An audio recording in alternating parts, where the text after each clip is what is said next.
Assalamualaikum warahmatullahi wabarakatuh.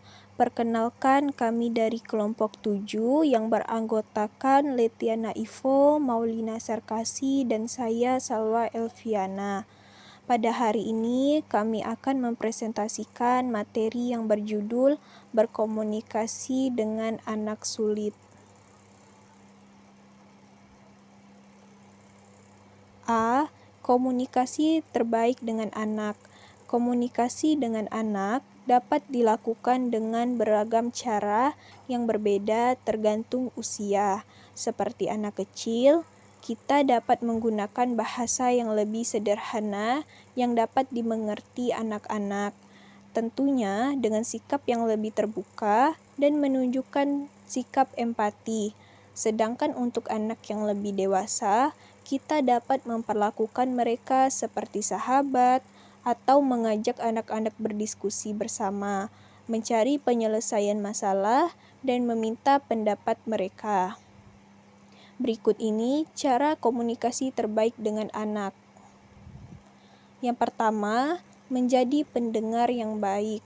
Yang kedua, memberi anak waktu untuk merespon. Yang ketiga, berbicara dengan anak. Yang keempat, membuat komunikasi yang sederhana dan jelas.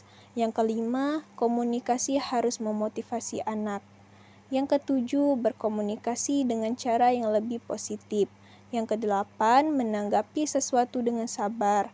Yang kesembilan, mengajak anak berdiskusi. Yang ke-10, mencoba untuk tidak memaksa anak. Yang ke-11, kontak mata dan bahasa tubuh. Yang ke-12, mensejahterakan tinggi badan dengan anak. Yang ke-13, intensitas berkomunikasi dengan anak. Baiklah, saya Maulina Sarkasi akan melanjutkan penjelasan dari Salwa Elviana. B. Definisi anak sulit atau bermasalah. Anak bermasalah atau sering dikenal sebagai anak nakal dalam bahasa Inggris juga dikenal dengan istilah juvenile delinquency yang mempunyai arti perilaku anak yang melanggar hukum dan apabila dilakukan oleh orang dewasa termasuk kategori kejahatan dan termasuk perilaku pelanggaran anak terhadap ketentuan perundang-undangan yang diperuntukkan bagi mereka. Permasalahan anak biasanya juga terjadi dalam masalah belajar pada anak. Masalah ini muncul sejak adanya masalah learning disability yang bermula dari sebuah konsep bahwa anak yang mengalami kerusakan pada otak. Dalam perkembangannya, kesulitan belajar cenderung dilihat dari dua sudut yang berbeda. Pertama, kesulitan belajar, learning disability. Masalah ini berakar pada ketidakmampuan anak didik dalam melakukan tugas tertentu, di mana yang rata-rata anak yang lain dapat melakukan kegiatan tersebut atau anak-anak dengan kemampuan mental yang setara. Kedua, kesulitan belajar berasal dari adanya kerusakan sistem syaraf sehingga menghambat proses belajar. Masalah ini disebut dengan learning disorder. C. Macam-macam bentuk perilaku anak sulit seperti membangkang atau menentang, mengabaikan, dan sebagainya. 1.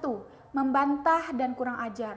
Perilaku membantah dan bersikap kurang ajar biasanya dimulai sejak usia 4-5 tahun. Pada saat itu, anak semakin nyaman dan mahir dalam berbahasa.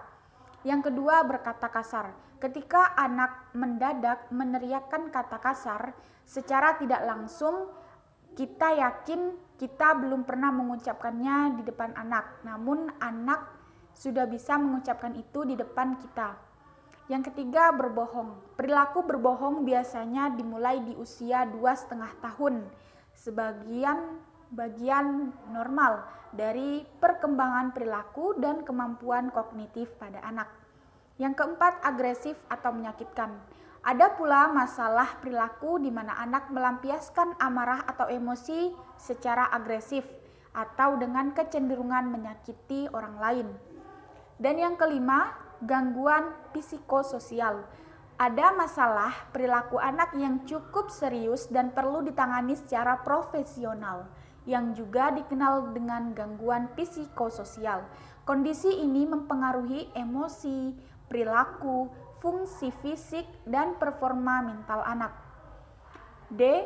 Teknik berkomunikasi dengan anak sulit. Yang bisa kita lakukan saat berkomunikasi dengan anak sulit, yang pertama 3S, yaitu senyum, yaitu sentuh, salam, dan sapa.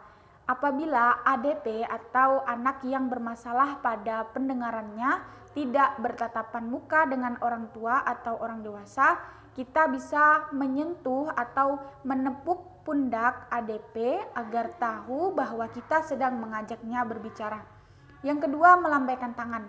Menggunakan lambaian tangan untuk mengembalikan perhatian ADP kepada kita atau menggunakan cahaya apabila berada dalam suatu pertemuan yang banyak orang. Yang ketiga, mengetuk kaki ke lantai.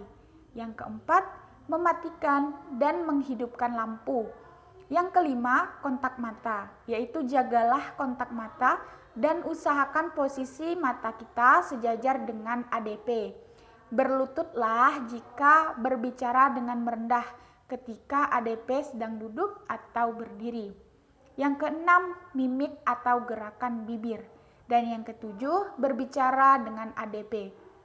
Selanjutnya akan dilanjutkan oleh Letiana Ivo. Baik, saya Letiana Ivo akan melanjutkan dari Maulina Sarkasih. Hambatan dalam berkomunikasi dengan anak dan cara menanganinya.